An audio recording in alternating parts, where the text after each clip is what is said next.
E agora você confere mais uma dica de beleza com o nosso amigo, o Felipe Hart. Tudo bem, Felipe? Olá, Cláudia, bom dia. Bom dia para você, telespectador do TPM aqui na Ubra TV. Eu estou aqui para mostrar a Rio IPL Pro Você Sem Pelos. A Rio IPL Pro é uma máquina de procedência alemã. Ela faz depilação definitiva com luz pulsada. É o que existe de mais moderno no mundo. Então eu vou mostrar o procedimento, como ela funciona. Nós ligamos ela. Nós temos ela à venda também se você tem uma estética, uma clínica, um salão de beleza. Nós temos ela à venda também com entrega para todo o Brasil. Código de área aqui de Porto Alegre é 51, telefone 3273-6433.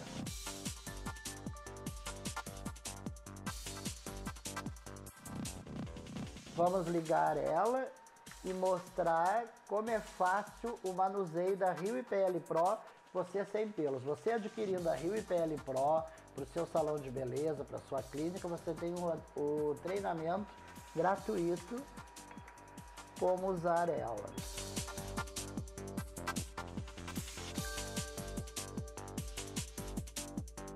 Então a gente coloca na pele, acendeu a luzinha azul, disparou a luz pulsada. Completamente indolor, pessoal. Você pode fazer pernas, barba, axilas, virilhas, peito, todas as partes do corpo. Ó, ficou azul, disparou a luz pulsada. Eu vou fazer uma demonstração para você ver que eu estou fazendo aqui ao vivo. Para como a pessoa não sente dor nenhuma, eu vou fazer no rosto do Ricardo o modelo. Ó, acendeu a luz.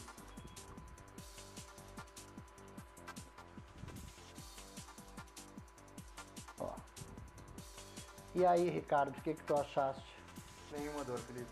Nada, né? Nada. É Rio IPL Pro, você sem pelos. Terminou aquela tortura de cera, pessoal. Aquela dor terrível da cera. E de 7 a 10 sessões você está totalmente sem pelos. Rio IPL Pro, você sem pelos. Você adquire pelo telefone 51, código de área aqui de Porto Alegre. Telefone 3273-6433, 3273-6433, bairro Floresta, Rua General Neto, número 143, bem no coração do bairro Floresta, em Porto Alegre.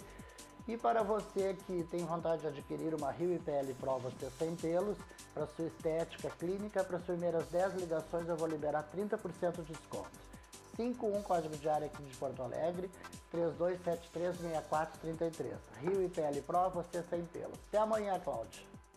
Até amanhã, Felipe. E lembrando que você pode comprar a Rio IPL Pro para fazer a depilação em casa para suas amigas e ainda conseguir uma renda extra. Ligue agora para o telefone que é o código de área 51-3273-6433. 3273-6433. Bem, agora para falar sobre transtorno do humor bipolar, eu converso com o psiquiatra Alceu Gomes Correia Filho. Tudo bem? Tudo bem, Cláudia. Seja muito bem-vindo aqui ao programa. Né? O transtorno bipolar, que antes era chamado de psicose maníaco-depressivo, né? Exatamente. Por que mudou essa sigla, doutor?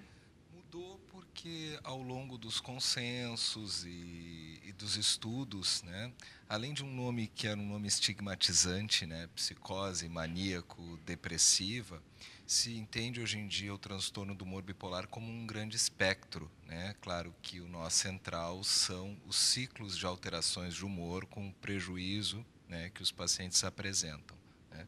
Mas se foi um pouquinho além daquela característica básica que se chamava psicose maníaco-depressiva, onde tinha que haver um quadro, um surto psicótico com alterações de humor, né, e muito determinado, assim, períodos clássicos de depressão com períodos de euforia, né, que era tradicionalmente chamado de mania.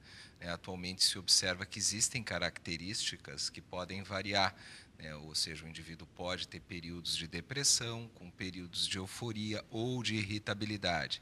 Então se criou novas categorias, né, se entende hoje em dia como um grande espectro, né, cuja alteração do humor, episódicos, cíclicos, é que marca, sobretudo quando ocorre com algum prejuízo para a vida do indivíduo. Doutor, e como identificar, né? A maioria das pessoas sabem que quem tem transtorno bipolar tem essas crises de euforia e crises depressivas. Sim.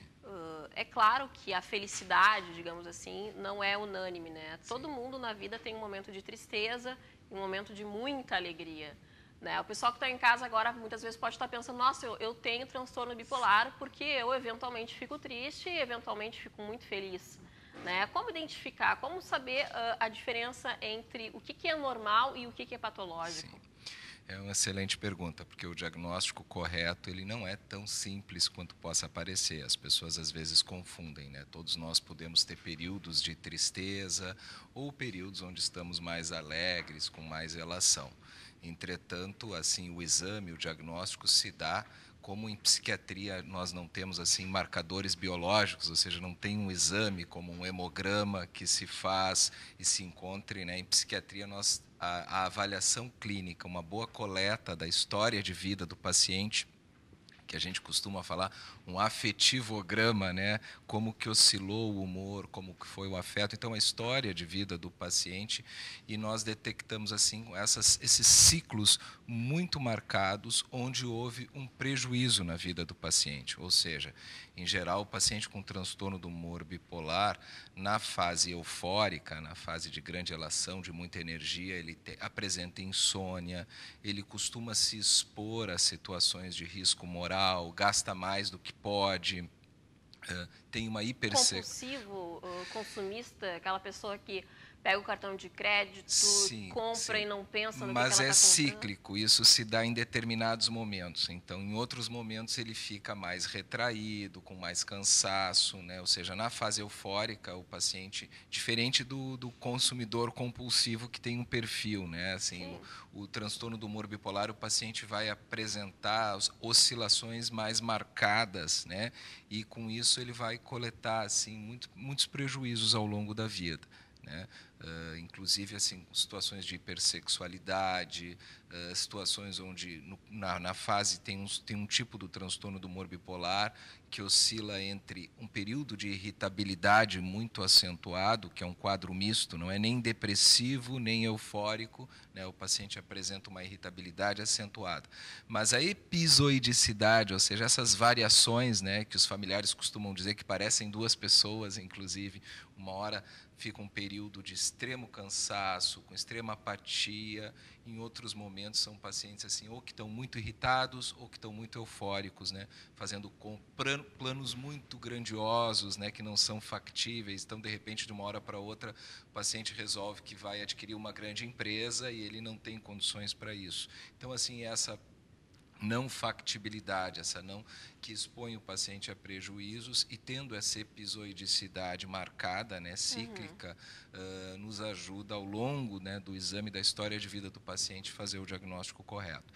Existe também a questão dos familiares. A gente sabe que pais, né, que têm o transtorno do humor bipolar vão ter um risco maior para terem filhos também com transtorno do humor bipolar. Então, as causas não necessariamente são genéticas, mas a genética influencia muito, mas o ambiente, a causa ambiental também propicia, por exemplo, uma criança que é criada num lar turbulento, né, já leva essas características já da infância para a fase adulta? Exatamente, o entendimento que se tem hoje em dia é bem esse, assim, precisa haver uma vulnerabilidade biológica, genética, associada a um ambiente negativo, um ambiente adverso, ou seja, eu costumo dizer que eu costumo fazer um paralelo, assim, se você tem um carro que não tem amortecedor e vai andar numa estrada esburacada, você vai ter um risco muito maior. Se você tem um carro que não tem amortecedor, mas vai andar numa estrada que é bem asfaltada, o risco vai ser menor. Então, é essa associação, assim, constituição do indivíduo, mais a influência do meio ambiente, né, que desencadeiam. E, geralmente, ele costuma acontecer, apesar de dar indícios na infância, né, de que a pessoa venha a desenvolver, ele costuma aparecer de forma mais importante no final da adolescência.